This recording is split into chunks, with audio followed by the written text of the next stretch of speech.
The Red Shoes. Once upon a time there was a little girl, pretty and dainty. But in summertime she was obliged to go barefooted because she was poor, and in winter she had to wear large wooden shoes, so that her little instep grew quite red. In the middle of the village lived an old shoemaker's wife. She sat down and made, as well as she could, a pair of little shoes out of some old pieces of red cloth. They were clumsy, but she meant well, for they were intended for the little girl whose name was Karen. Karen received the shoes and wore them for the first time on the day of her mother's funeral.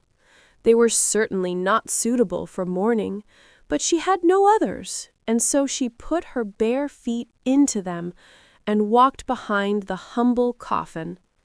Just then a large old carriage came by, and in it sat an old lady. She looked at the little girl and, taking pity on her, said to the clergyman, "Look here, if you will give me the little girl, I will take care of her." Karen believed that this was all on account of the red shoes, but the old lady thought them hideous, and so they were burnt. Karen herself was dressed very neatly and cleanly. She was taught to read and to sew, and people said that she was pretty. But the mirror told her, "You are more than pretty, you are beautiful." One day the queen was traveling through that part of the country and had her little daughter, who was a princess, with her. All the people, amongst them Karen too, streamed towards the castle, where the little princess, in fine white clothes, stood before the window and allowed herself to be stared at. She wore neither a train nor a golden crown, but beautiful red morocco shoes. They were indeed much finer than those which the shoemaker's wife had sewn for little Karen. There is really nothing in the world that can be compared to red shoes. Karen was now old enough to be confirmed. She received some new clothes, and she was also to have some new shoes. The rich shoemaker in the town took the measure of her little foot in his own room, in which there stood great glass cases full of pretty shoes and white slippers. It all looked very lovely, but the old lady could not see very well, and therefore did not get much pleasure out of it. Amongst the shoes stood a pair of red ones, like those which the princess had worn.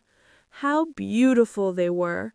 And the shoemaker said that they had been made for a count's daughter, but that they had not fitted her. "I suppose they are of shiny leather?" asked the old lady. "They shine so." "Yes, they do shine," said Karen. They fitted her, and were bought. But the old lady knew nothing of their being red, for she would never have allowed Karen to be confirmed in red shoes, as she was now to be. Everybody looked at her feet, and the whole of the way from the church door to the choir, it seemed to her as if even the ancient figures on the monuments, in their stiff collars and long black robes, had their eyes fixed on her red shoes. It was only of these that she thought when the clergyman laid his hand upon her head and spoke of the holy baptism, of the covenant with God, and told her that she was now to be a grown-up Christian. The organ pealed forth solemnly, and the sweet children's voices mingled with that of their old leader, but Karen thought only of her red shoes. In the afternoon, the old lady heard from everybody that Karen had worn red shoes. She said that it was a shocking thing to do, that it was very improper, and that Karen was always to go to church in future in black shoes, even if they were old. On the following Sunday there was communion. Karen looked first at the black shoes, then at the red ones, looked at the red ones again, and put them on. The sun was shining gloriously, so Karen and the old lady went along the footpath through the corn, where it was rather dusty. At the church door stood an old crippled soldier leaning on a crutch. He had a wonderfully long beard, more red than white, and he bowed down to the ground and asked the old lady whether he might wipe her shoes. Then Karen put out her little foot too. "Dear me, what pretty dancing shoes," said the soldier. "Sit fast when you dance," said he, addressing the shoes and slapping the soles with his hand. The old lady gave the soldier some money and then went with Karen into the church. And all the people inside looked at Karen's red shoes, and all the figures gazed at them. When Karen knelt before the altar and put the golden goblet to her mouth, she thought only of the red shoes. It seemed to her as though they were swimming about in the goblet, and she forgot to sing the psalm, forgot to say the Lord's Prayer. Now everyone came out of church, and the old lady stepped into her carriage. But just as Karen was lifting up her foot to get in too, the old soldier said, "Dear me, what pretty dancing shoes!" And Karen could not help it. She was obliged to dance a few steps, and once she had begun, her legs continued to dance. It seemed as if the shoes had got power over them. She danced round the church corner, for she could not stop. The coachman had to run after her and seize her. He lifted her into the carriage, but her feet continued to dance, so that she kicked the good old lady violently. At last they took off her shoes, and her legs were at rest.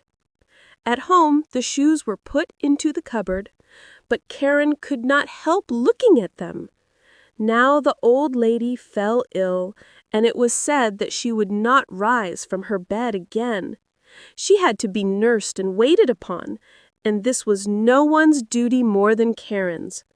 But there was a grand ball in the town, and Karen was invited. She looked at the red shoes, saying to herself that there was no sin in doing that. She put the red shoes on, thinking there was no harm in that either. And then she went to the ball and commenced to dance. But when she wanted to go to the right, the shoes danced to the left. And when she wanted to dance up the room, the shoes danced down the room, down the stairs, through the street, and out through the gates of the town. She danced and was obliged to dance, far out into the dark wood. Suddenly, something shone up among the trees, and she believed it was the moon, for it was a face, but it was the old soldier with the red beard. He sat there nodding his head and said, "Dear me, what pretty dancing shoes!" She was frightened and wanted to throw the red shoes away, but they stuck fast. She tore off her stockings, but the shoes had grown fast to her feet. She danced and was obliged to go on dancing over field and meadow, in rain and sunshine, by night and by day. But by night it was most horrible. She danced out into the open churchyard, but the dead there did not dance. They had something better to do than that. She wanted to sit down on the pauper's grave where the bitter fern grows. But for her there was neither peace nor rest. And as she danced past the open church door, she saw an angel there, in long white robes, with wings reaching from her shoulders down to the earth. His face was stern and grave, and in his hand he held a broad, shining sword. "Dance you shall," said he. "Dance in your red shoes till you are pale and cold, till your skin shrivels up and you are a skeleton. Dance you shall, dance from door to door, and where proud and wicked children live, you shall knock so that they may hear you and fear you. Dance you shall, dance."